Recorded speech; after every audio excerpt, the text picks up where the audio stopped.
Atos capítulo 15, versículo 1. Nós vamos ler do versículo 1 até o versículo 11, diz bem assim a palavra de Deus. Atos capítulo 15. Alguns indivíduos que foram da Judéia para Antioquia ensinavam os irmãos: se vocês não forem circuncidados, segundo o costume de Moisés, não podem ser salvos. Tendo surgido um conflito e grande discussão de Paulo e Barnabé com eles, foi resolvido que esses dois e mais alguns fossem a Jerusalém, aos apóstolos e presbíteros, para tratar desta questão. E caminhados, pois, pela igreja, atravessaram as províncias da Fenícia e Samaria, e narrando a conversão dos gentios, causaram grande alegria a todos os irmãos. Quando chegaram a Jerusalém, foram bem recebidos pela igreja, pelos apóstolos e pelos presbíteros, a quem relataram tudo que Deus havia feito com eles. Mas alguns membros do partido dos fariseus que haviam crido se insurgiram, dizendo: é necessário circuncidá-los e ordenar-lhes que observem a lei de Moisés. Então os apóstolos e os presbíteros se reuniram para examinar a questão. Havendo grande debate, Pedro tomou a palavra e disse: irmãos, vocês sabem que desde há muito tempo Deus me escolheu entre vocês para que da minha boca os gentios ouvissem a palavra do evangelho e crescem. E Deus, que conhece os corações, lhe deu testemunho concedendo o Espírito Santo a eles, como também o havia concedido a nós. E não estabeleceu distinção alguma entre nós e eles, purificando-lhes o coração por meio da fé. Agora, pois, porque vocês querem tentar a Deus, pondo sobre o pescoço dos discípulos um jugo que nem os nossos pais puderam suportar e nem nós, mas cremos que somos salvos pela graça do Senhor Jesus Cristo, assim como eles. Louvado seja o teu santo nome, Espírito Santo. Te louvamos nesta noite, te engrandecemos, te glorificamos, e que a tua palavra, Senhor, seja poderosa em nossas vidas, ó Deus, para ministrar, para nos ensinar, para nos exortar, para, Senhor, nos colocar de volta ao trilho, Senhor. Nos humilhamos na tua presença, clamando a tua misericórdia, a tua graça, em nome do teu Filho amado Jesus Cristo. Amém. Queridos, o tema da pregação de hoje é salvos pela graça. Geralmente, as igrejas têm um costume, geralmente até nós, pastores, muitas vezes fazemos isso, um tipo de pregação na quarta, um tipo de pregação no domingo, porque domingo tem mais visitantes, e às vezes esses tipos de pregação, alguns tipos de pregação, são pregações mais para visitantes, para quem não é cristão, falar da ressurreição de Cristo, falar da crucificação de Cristo, falar sobre a salvação. Será que nós podemos falar de salvação para quem já é convertido, para quem já está na igreja há anos, para quem já é batizado, para quem já leu a Bíblia 10, 15, 20 vezes? Se nós olharmos com atenção, se nós meditarmos sobre a graça de Deus, nós vemos que talvez em alguns momentos da nossa caminhada, nós tropeçamos pela falta de entendimento e pela falta de profundidade de entendermos o que realmente é a graça de Deus.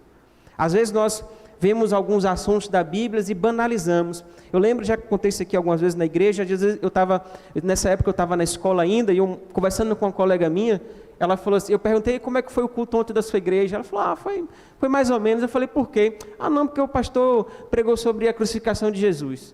Isso daí eu já sei. Então, você vê como é banalizado, ou seja, aquilo que é mais importante da nossa fé, uma das doutrinas mais importantes, que é mais importante da nossa vida, ou seja, aquilo que nos tirou do corredor da morte, que nos livrou do inferno e da ira de Deus, muitas vezes é banalizado até hoje.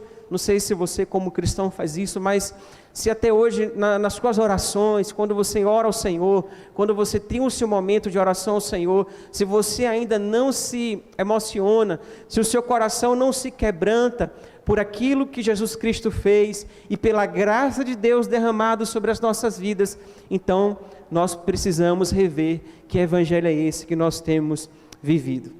Quando nós lemos o capítulo de Atos, capítulo 15, nós vemos então que aqui é um capítulo um pouco grande, apenas li um pedaço dele, mas o Atos capítulo 15, ele narra o primeiro concílio da igreja.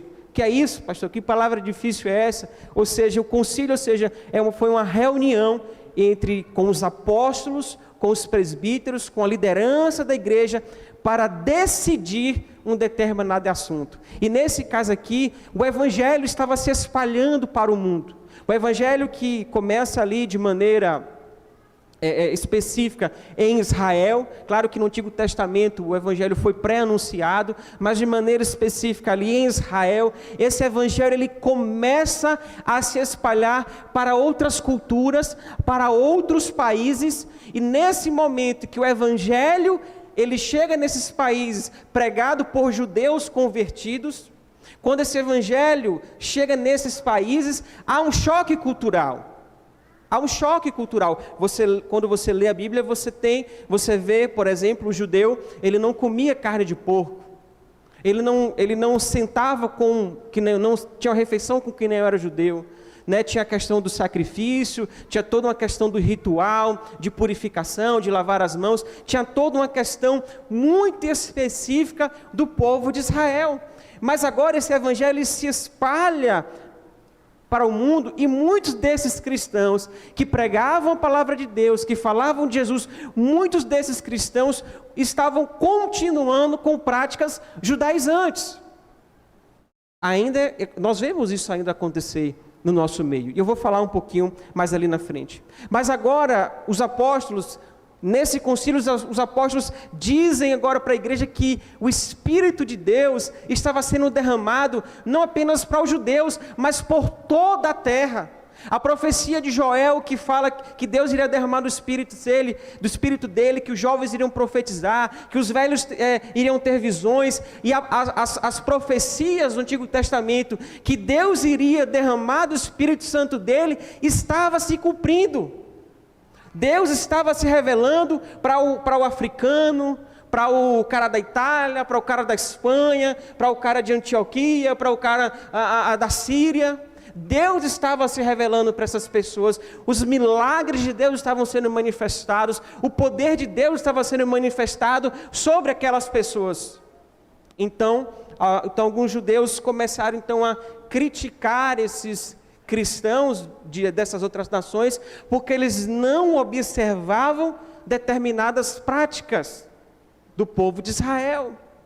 E Deus estava, Pedro e Tiago depois vai falar, e ele vai pregar ali, dizer que Deus estava reunindo para si um povo, a sua igreja, para adorar a Deus. Deus estava quebrando as barreiras étnicas, Deus estava quebrando as barreiras raciais, Deus estava quebrando as barreiras econômicas, ou seja, no mesmo ambiente podia ter negros e brancos.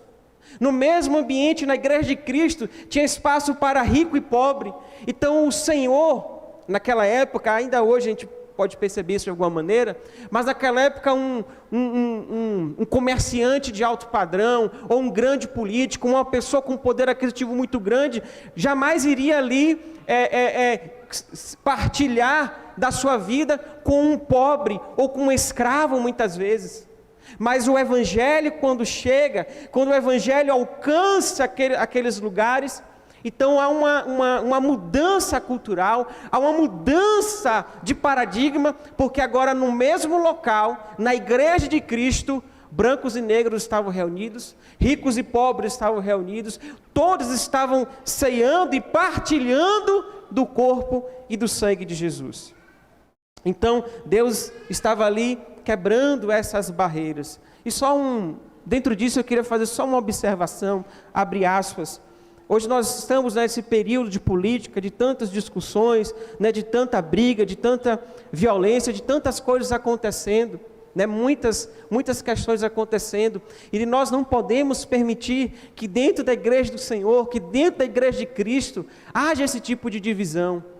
A igreja, nós ensinamos os princípios para o cristão voltar, e isso é um papel da igreja, ensinar princípios. A escola bíblica tem tratado sobre esse assunto, mas nós não podemos nos dividir por causa de política.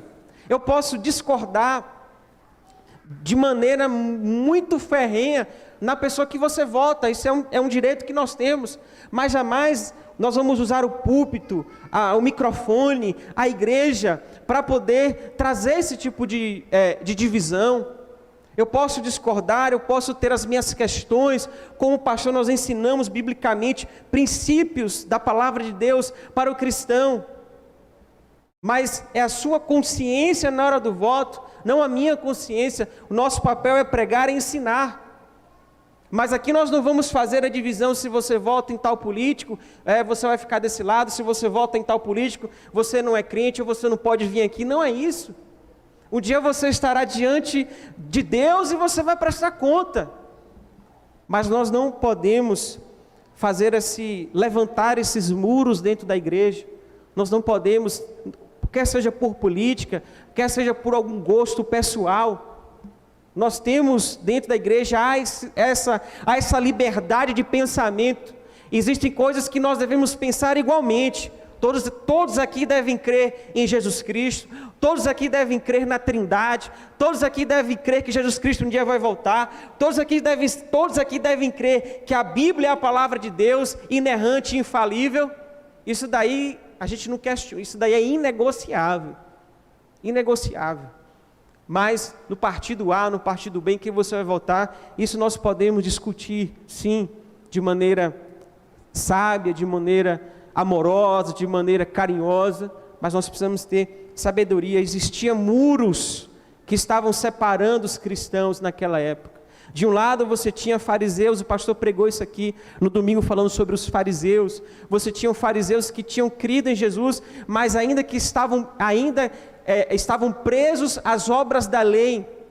E de outro lado você tinha cristãos de outras culturas que criam em Cristo, e havia então essa barreira. A Bíblia diz que no capítulo 15, quando a carta dos apóstolos chegam aos gentios, a Bíblia diz que há uma alegria, há um gozo muito grande, porque eles agora percebem que pode ter essa unidade, que não precisa ter esse jugo sobre eles. Quando nós lemos aqui a coisa central do capítulo 15, e isso vem, o tema da pregação é salvos pela graça. Quando você olha no capítulo 15, no versículo 1, os fariseus, eles falam bem assim: se vocês não forem circuncidados, segundo o costume de Moisés, não podem ser salvos. Essa é a grande questão. Esse é o divisor de águas. A salvação para eles era condicional à observância de algumas questões da lei. Nesse caso, a circuncisão. Ou seja, a circuncisão era uma marca da aliança, de que aquele povo, quando Deus estabelece a circuncisão, era uma marca da aliança de Deus com o povo. Mas ali era uma marca específica ali no povo de Israel. Então os fariseus queriam impor a circuncisão também para os gentios, e na verdade colocando como sendo condicional a salvação. Ou seja, olha, eu creio em Cristo, mas tem que fazer a circuncisão, porque sem a circuncisão você não pode ser salvo. Muitos cristãos ainda hoje colocam certas práticas como um ponto de salvação, misturam salvação com santificação. Como assim, pastor? Salvação é um ato direto de Deus que me tira do império das trevas, que me redime, que me compra, que me torna um filho de Deus. A santificação é um caminhar diário. Então eu não sou salvo porque eu parei de beber. Eu não sou salvo porque agora eu não traio mais a minha esposa. Então eu sou salvo porque eu agora não jogo mais no jogo do bicho. E quem joga no jogo do bicho não está salvo. Não é assim. É claro que a Bíblia fala dos frutos, pelos frutos conhecereis. Eu estava preocupado, falei, meu Deus, não vai vir água hoje não? Pelos frutos conhecereis, é claro, e a gente vai falar isso aqui mais na frente da pregação. Mas a salvação ela vem antes da santificação. Eu não posso me santificar sem Cristo. Tem muita gente que não é crente que tenta.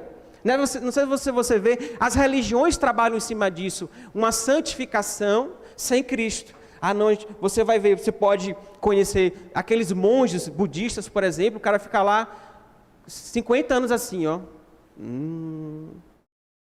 Eles buscam a plenitude, eles buscam a vida plena, né? Eles buscam fazer o bem, mas sem Cristo. É uma santificação sem salvação. Então você tem muitos cristãos, muitos crentes que frequentam a igreja, que botam a Bíblia debaixo do braço, que entende a santificação como salvação. E talvez ele nem está salvo. Ele está ainda nas obras da lei, nas suas obras, nas obras de justiça pessoal. E aí ele se acha superior a muitos, ele se acha mais santo, mais crente, porque então ele deixou, porque ele cumpre, ele tem um checklist lá, que ele vai riscando, não, eu não faço mais isso, eu não faço mais isso, eu não faço mais isso, pronto, agora eu sou salvo, estou salvo. Não é assim, salvação não é um checklist que você vai preenchendo daquilo que você faz ou não faz, salvação é uma obra direta de Deus. Então, nós somos batistas, e nós batistas muitas vezes somos muito criticados, porque pelo nosso estilo, pela nossa forma de agir, né? Tem muita igreja que diz que nós não somos crentes, né? Tem muitas denominações que falam os batistas pode tudo, batista, né? Você vê, a gente recebe muitas vezes esse tipo de crítica, né? Porque, não, vocês, né? Pode usar bermuda, pode ir numa praia, usar uma sunga. Eu lembro de um pastor que veio aqui na Shekinah, tem muitos anos isso, na programação de jovens, o pastor Roberto nem estava nesse dia. E aí o pastor, acho que foi o pastor Marcos, se eu não me engano, que é a esposa dele, acho que pregou aqui no congresso de negócio das mulheres. Não quero lembrar esse dia. E aí ele falando assim, pastor, que é pastor? Não usa sunga na praia. Aí eu falei, meu Deus, ele não sabe que o pastor Roberto vai com aquela sunguinha assim de 2 dedos, brincadeira. Não, a sunga é normal, sunga é masculina. Antigamente que tinha aquela sunga, né? Parecia um biquíni. E ele falando, pastor, que é pastor? Um crente não usa sunga na praia. E eu falei, eita meu Deus, o pastor Roberto usa sunga. Eu também uso, quer dizer, de vez em quando uso sunga, é difícil, mas... Então assim, você vai condicionando a salvação, né? Esse povo não é crente não, já viu orar de bermuda? Quando a Shekinah abriu, tinha uma igreja na esquina ali, no antigo Cantinho da Paz, que às vezes, quando os jovens iam para a igreja, eles ficavam na porta dizendo, ei, aquela igreja ali é errada, dizer que a gente era a igreja dos maconheiros. Entendeu? Então assim, a forma que se julga a espiritualidade e a salvação são por obras da lei, por obras pessoais. Não, esse povo não é crente não, porque ora sem o véu. Esse povo não está salvo não. Eu conheço muitos cristãos, muitas pessoas que se dizem evangélicas, que vão olhar para nós e vão dizer que a gente não está salvo, que você não é salvo, porque você ora de bermuda, porque você não guarda o sábado. Essa passagem de Atos, capítulo 15, é uma passagem fundamental para você discutir com um irmão da Adventista. Com o irmão da Adventista, porque o debate do capítulo 15 é justamente isso. O que é que os cristãos que não são de Israel devem fazer, o que eles devem cumprir. Então, se você tiver algum amigo da Adventista e ele algum dia quiser debater, você pode pegar Atos capítulo 15 e discutir com ele Atos capítulo 15. Porque vai dizer, e isso no final da pregação a gente vai chegar lá, quais são as coisas que os apóstolos, dentro dessa reunião, dentro desse concílio, pediram para que os cristãos de todas as culturas fizessem em comum. Então você tem crentes que dizem que creem em Jesus, mas que vivem debaixo das obras da lei, não debaixo da salvação e da graça de Deus. Quando você se considerar justo, quando você achar que Deus vai fazer coisas na sua vida, porque você é crente, porque você é um santo, então nesse momento, você esquece da graça de Deus. Tudo que Deus faz nas nossas vidas é pela sua misericórdia, pela sua graça, pela sua justiça. Olha o que acontece na vida de Jó. Jó é uma lição de que a nossa justiça não compra Deus.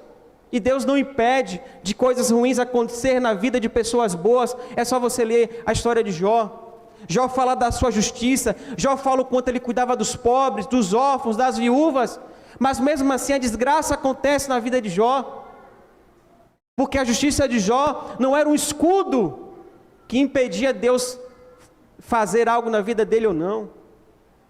Então quando nós olhamos para a graça de Deus, nós estamos olhando para um favor imerecido, não algo que nós merecemos.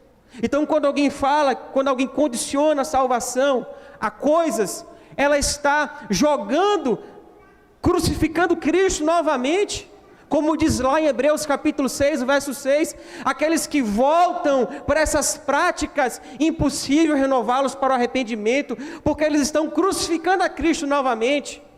Quando a pessoa que se diz cristão, tenta voltar a práticas da lei, quando cristãos tentam a colocar coisas que competem com a soberania de Cristo, eles estão crucificando Jesus Cristo novamente, dizendo com as ações dele, que Jesus tem que voltar para a cruz, e que o sacrifício dele foi em vão. Se nós cremos nessa graça, devemos andar com essa graça. Vocês acham que é mais fácil viver uma vida seguindo essas regras? Parem para pensar. Você acha que é mais fácil viver uma vida achando que seguir algumas regras vai te tornar salvo, ou viver pelo Evangelho? Qual você acha que é mais fácil? Vou repetir de novo. Você acha mais fácil viver pelas obras da lei? Você acha mais fácil viver uma vida eu vou usar esse determinado tipo de roupa e eu vou ser mais santo, eu vou guardar tal dia e eu vou ser mais santo, ou viver pelo Evangelho? Vocês acham que é mais fácil? É mais fácil viver seguindo regras humanas, é mais fácil. E eu vou te dizer por quê. E Jesus fala isso no livro de Mateus. Quando Jesus confronta os fariseus, Jesus fala bem assim: vocês aprenderam a odiar os inimigos e amar os amigos, mas eu vou dizer uma coisa para vocês: ame os seus inimigos e perdoe eles. Jesus vai falar a vocês sobre o adultério, que o adultério para vocês era ter apenas relação sexual com a mulher ou com o homem, mas Jesus fala do adultério do coração. Então qual é mais difícil, assim dizer, cumprir uma listinha de coisas, ou viver o Evangelho intensamente? Porque os fariseus estavam cobrando a circuncisão na carne e não no coração. E quando nós lemos a Bíblia, o apóstolo Paulo vai falar daqueles que eram incircuncisos de coração. Ou seja, não adiantava nada obrigar aqueles cristãos a circuncidarem para poder fazer parte dessa aliança, mas o coração continuar distante de Deus. Então, é mais difícil, eu não gosto de usar essa expressão, mais difícil, mas é mais, como é que eu posso usar? É mais delicado. Você tem que prestar mais atenção ao viver o Evangelho, a viver um coração que perdoa, a buscar motivações santas, do que, porque, querido, se usar uma calça, se guardar um dia, me tornasse salvo, ou mais santo, ou mais crente, estava lindo, estava ótimo, era fácil. Mas o que o Evangelho de Cristo Jesus nos pede é muito mais do que isso. É muito mais do que guardar um dia, é muito mais do que botar uma roupa, é muito mais do que fazer uma oração de determinada maneira, é muito mais do que isso. O Evangelho nos ensina a perdoar, a amar aquele que nos ofende. O Evangelho trabalha com motivações, com um coração puro, com a santidade verdadeira, não para chamar a atenção das pessoas. É assim que o Evangelho vai trabalhando nas nossas vidas. Quando nós colocamos alguma coisa ao lado da salvação, nós tiramos a centralidade de Cristo. Quando eu digo que, olha, eu tenho que acreditar em Jesus, mas preciso guardar o sábado, eu estou tirando a centralidade de Cristo. Se você quer guardar o sábado, guarde.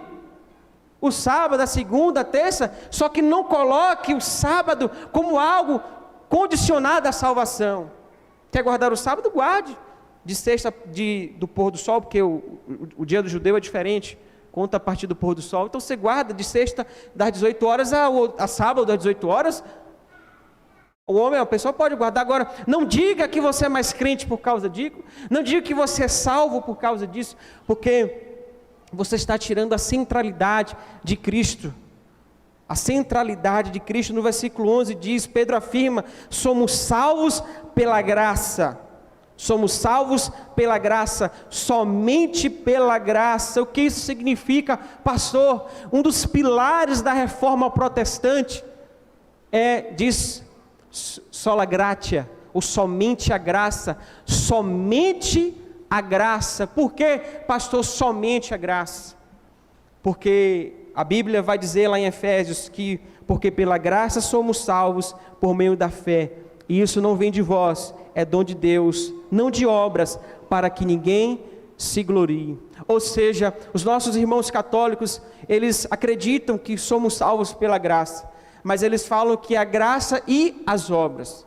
Nós cremos pela palavra de Deus, por aquilo que a Bíblia de Deus nos ensina, que a salvação é somente pela graça, não pelas obras. Então esse somente é o que faz a diferença, somente a graça, ou seja, nada que o pecador pode fazer traz o mérito para obter a graça de Deus. Ou seja, o pecador, ele não coopera com Deus para ser salvo. A gente não dá uma forcinha para Deus. Não, deixa eu ajudar Deus aqui, deixa eu dar uma mãozinha para Deus. Deus não aceita essa mãozinha. Por isso que Efésios capítulo 2 vai dizer, porque pela graça vocês salvos por meio da fé, e isso não vem de vós, para que você não se exalte, para que você não diga, não, eu tenho o meu papel, eu tive um papel importante na minha salvação, se não fosse eu não seria salvo. Ou seja, Deus não dá isso ao homem, essa oportunidade. Por isso que a graça é algo imerecido, que vem do Senhor Jesus, para que o homem não se glorie pelas suas obras, pela sua carne, pelas obras da lei, por aquilo que ele faz, mas ele se glorie em Cristo Jesus. Quando nós olhamos a Bíblia diz que a condição natural do homem é a morte. E Efésios capítulo 2 diz, então, sendo Deus rico em misericórdia, e por causa do seu grande amor, nos deu a vida em Cristo Jesus. Ou seja, a graça é um dom de Deus, é um favor imerecido, é uma ação direta de Deus, porque a Bíblia diz que nós estávamos mortos em nossos pecados. Você que está aqui nessa noite, você que não conhece a Cristo, você está morto no seu pecado. Por isso que você precisa da graça de Deus, você precisa ser alcançado por Cristo. Pastor, o senhor está pregando para crente? Estou, porque tem gente que não se converteu ainda. Porque nós precisamos entender o que é essa graça, o que essa graça fez por nós, o que essa graça faz por nós. Então, se a Bíblia diz que nós estávamos mortos, que nós estávamos alienados de Deus, afastados de Deus, filhos da rebeldia, andando segundo o curso deste mundo, então a Bíblia diz que Deus, sendo rico em amor, Ele nos deu a vida em Cristo Jesus. Então, eu não dou uma ajudinha a Deus. Eu não consigo ajudar a Deus porque eu estava morto. E quem está morto? O que o morto faz? Nada. Então eu não posso dizer que eu estou ajudando a Deus em algo porque foi um ato direto da soberania e da graça de Deus. A última coisa que Jesus Cristo fala na cruz do Calvário, segundo o Evangelho de João, capítulo 19, se eu não me engano, quando ele está na cruz do Calvário, ele diz, está consumado. E o que isso tem a ver com a minha vida, e o que isso tem a ver com a sua vida. Quando Jesus diz está consumado, nós estamos falando da lei, nós estamos falando das obras da lei, de que os nossos atos de justiça não podem nos salvar. Quando Jesus está na cruz do Calvário e ele leva os nossos pecados, e ele experimenta o cálice da ira amarga de Deus, quando ele diz, no último suspiro da sua vida, ele diz, está consumado. Ali Jesus está dizendo na cruz do Calvário, acabou. Eu cumpri a lei, eu cumpri as profecias, eu cumpri a missão do Pai. Vocês estão salvos pela graça de Deus. Está consumado. Quando Jesus diz está consumado, então eu entendo que não é mais a minha calça que vai me salvar, não é mais a minha roupa, não é mais o dia que eu guardo da semana, não é mais o véu, mas é Cristo. Quando Ele diz está consumado, nós podemos agora descansar em Cristo Jesus, porque Ele cumpre todas as coisas que estavam ordenadas por Deus. Então nós não podemos mais viver a vida debaixo do jugo e do fardo das obras e da justiça humana. Quer dizer, pastor, então que eu posso continuar pecando?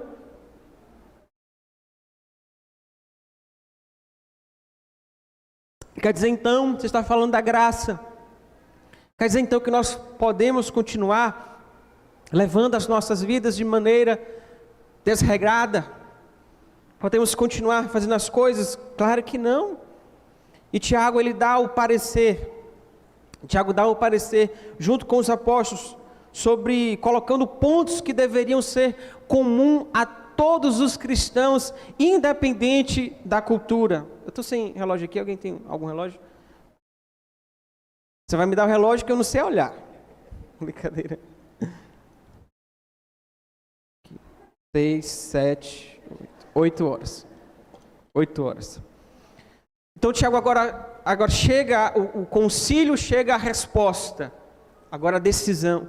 O que é que nós cristãos, eu não nasci em Israel, eu nasci em Salvador, no dia 17/11/1989, filho de Roberto e José, não nasci em Israel, não tenho parente judeu, embora meu nome tenha Oliveira, eu e mais 550 milhões de brasileiros. Nasci em Salvador e me criei em Camaçari, não sou judeu. O que é que eu posso, ao olhar para a palavra de Deus, que evangelho é, como agora eu devo ver a minha caminhada cristã? E Atos capítulo 15, o parecer da igreja de Tiago, junto com os apóstolos, porque quando nós olhamos para a cultura, toda a cultura, ela tem coisas boas e tem coisas ruins. Você vai, por exemplo, numa tribo indígena, isso dá muita confusão, dá muita polêmica na televisão, com os missionários. Você vai, por exemplo, o evangelho chega numa tribo de índio, que eles têm um costume, por exemplo, isso é uma coisa real, por exemplo, quando nasce gêmeos, eles matam um e deixam o outro vivo. Ou se a criança nascer com alguma deficiência, eles cavam um buraco e jogam a criança, ou colocam a criança na mata ou no rio, faz alguma coisa. Ou seja, quando o evangelho chega nesse lugar, o que o evangelho faz? O evangelho é como o sal, ele preserva aquilo que é bom, e aquilo que é ruim, a gente tira. Ou seja, nós eliminamos. Então, quando o evangelho chega, e quando o evangelho foi chegando nesses lugares, nessas culturas, muitas coisas foram sendo tiradas. Foram sendo, por exemplo, quando o evangelho chega em Roma, por exemplo, você tinha crianças órfãs, abandonadas, que eram mortas, crianças com deficiência, que eram jogadas no lixão. E quando o evangelho chega, há uma transformação naquele lugar. Ou seja, o evangelho ele muda a moral, ele molda a moral, ele molda a ética das pessoas. Existe uma transformação cultural. Nós somos brasileiros, tem coisas da nossa cultura que devem ser extirpadas. Outras coisas nós podemos preservar. Nós somos brasileiros, podemos tocar um samba, podemos tocar um forró, porque isso faz parte da nossa cultura, faz parte do nosso povo. Mas aquilo que não agrada a Deus, aquilo que não é de Deus, nós retiramos. Lá em Novo Triunfo, por exemplo, nós fazemos a cavalgada, mas diferente como o mundo faz, regrada ao alcoolismo, a coisas que desagradam a Deus. Andar de cavalo não é pecado, cavalgada não é pecado, mas nós preservamos aquilo que é bom na cultura e eliminamos aquilo que não agrada a Deus. E quando isso acontece, então o Espírito Santo ele mantém aquilo que é bom e tira o que é ruim. A graça ela não é um salvo-conduto para pecar, pelo contrário, quando somos alcançados por ela, queremos ser mais parecidos com Jesus. Falar da graça de Deus, falar do amor de Deus, não é dizer que a gente pode viver de qualquer maneira. E Tiago e a Bíblia vai dar duas orientações, duas grandes considerações. Você pode ler em casa do versículo 19 até o versículo 21. Duas considerações antes de irmos para a conclusão da pregação. Tiago e a Bíblia vai dar dois pareceres. Primeiro, combater a idolatria. Cristo deveria ser o centro. Ou seja, o que Tiago está falando, o que os apóstolos estão falando, e escreve a carta e envia para os gentios olhe, não sejam idólatras. Por quê? Porque como a nossa cultura é uma cultura idólatra, e eu não estou falando de idolatria no sentido das imagens de escultura, porque você vê em muitas igrejas idolatrando, por exemplo, você vai em igrejas onde se vende água do Jordão. Então isso é muito pior do que aquela pessoa que está ali pedindo para Maria interceder por ele, é muito pior do que isso. Então quando a Bíblia diz então que agora nós, gentios, que não somos do povo de Israel, primeira coisa é combater a idolatria. Ou seja, era comum aquelas pessoas, tinham os templos dos deuses, tinha toda uma cultura pagã de adoração a Zeus, a Hera, a deuses, a vários deuses, ao próprio Estado, culto ao próprio imperador. E o que a Bíblia está dizendo, olha, só existe um Deus, só existe um Senhor, que é Jesus Cristo. Nós não dobramos nosso joelho a ninguém, nós não dobramos nosso joelho a nenhum imperador, a ninguém. O nosso culto é dado somente a Deus. Abrindo aspas, novamente voltando a falar de política, né? Quantas pessoas nós vemos idolatrando políticos? Hoje mesmo eu vi o vídeo de uma pessoa orando por um determinado político, coloca a mão na cabeça, você é a nossa esperança. Eu falei assim, meu Deus do céu, o Evangelho passou longe dessa oração. Como é que eu vou orar por um político dizendo que ele é a esperança? Nós precisamos repreender esse espírito de idolatria dentro da política. Eu tenho um candidato, poxa, o candidato, gosto dele, é um candidato bom, é um candidato honesto, Joãozinho, Mariazinha, vou votar nele porque eu gosto dos projetos, eu gosto das ideias dele, ótimo. Mas idolatrar, você vê gente chorando por político, rasgando a camisa, meu Deus, meu ídolo, meu amor, minha vida. Idolatria.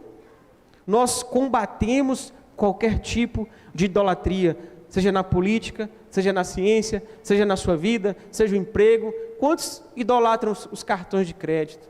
Né? Quantos idolatram as academias, os shoppings, né? os templos modernos, né? Os templos modernos, o shopping, a academia, o salão de beleza, são os templos modernos.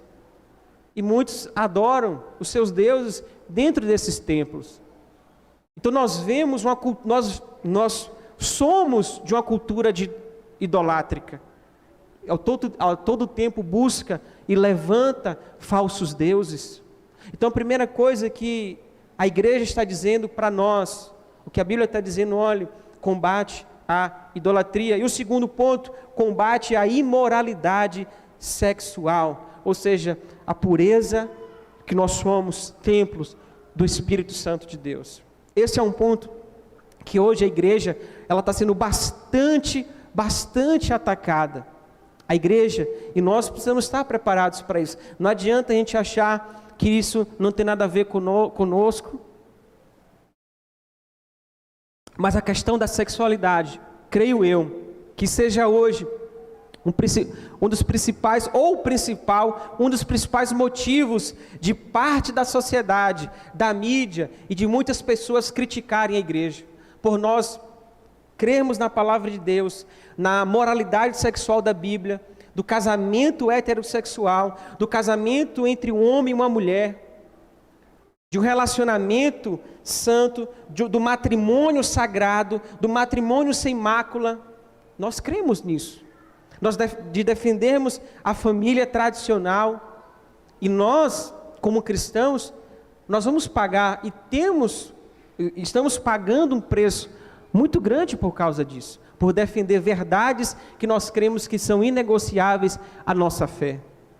E uma das coisas que a Bíblia está dizendo em Atos capítulo 15 é contra a imoralidade sexual. Ou seja, quando você lê o Antigo Testamento e o Novo também isso acontecia, você tinha, por exemplo, as prostitutas cultuais que ficavam nas portas do templo. Então a prostituição, a imoralidade, hoje a gente olha para a televisão, para o Instagram, para a pornografia que está aí solta pela internet, nós falamos, meu Deus, tanta imoralidade, tanta coisa. Gente, mas na época de Cristo, se você for ler a história, estudar a história, a imoralidade sexual nesse período, provavelmente era até muito pior do que a nossa. Pior do que a nossa. As orgias que os reis faziam, as práticas, você lê livros antigos, vai falar das práticas homossexuais, vai falar dos relacionamentos sexuais com animais, das bestializações, isso era muito comum.